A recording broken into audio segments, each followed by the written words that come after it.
जिला के रंगदार छियै हम बड़का ठेकेदार छियै पैग पैग जे लोक देखे छी हमरे रिश्तेदार छियै बुझली की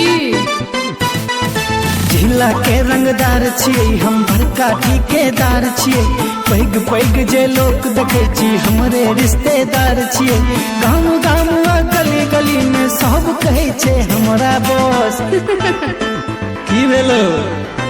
एकटा कहावत सुनने छी की कहियो खराब नहीं न लगता का बाप मरल अनहरिया में या बेटा का नाम पावर हाउस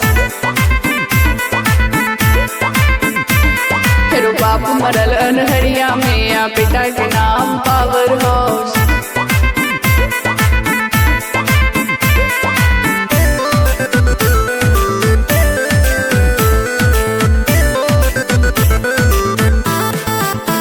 सब्सक्राइब करिए चैनल टॉप म्यूजिक मैथ के संगीत।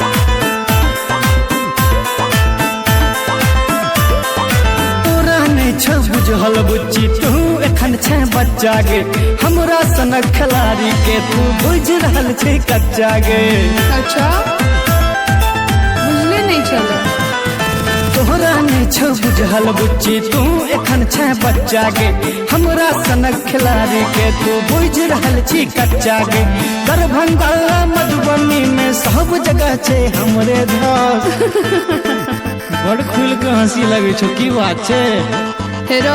बाप के नाम लगती पत्नी और बेटा के नाम परोर बाप मरल अनहरिया में या बेटा के नाम पावर हाउस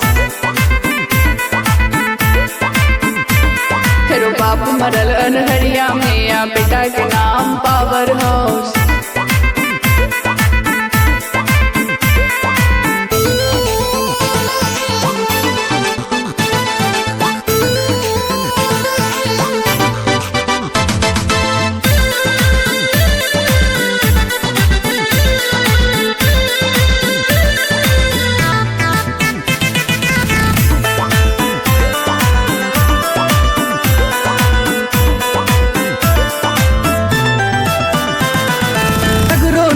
चले छे हमरे सर्च कली है गूगल में सबटा जखन पता चल जेतो चौक जमे तू सुतल में मानस मिश्रा नाम हमर छी सर्च कली है गूगल में सबटा जखन पता चल जेतो चौक जमे तू सुतल में हमरा लग जे रहमे कहियो जीवन में नहीं हेतो लॉस से तो हमरा बुझले नहीं छले घर में कोरो गन प्रात आ बाहर लंबा चौड़ा बात बाप मरल अनहरिया में या बेटा के नाम पावर हाउस फिर बाप मरल अनहरिया में या बेटा के नाम पावर हाउस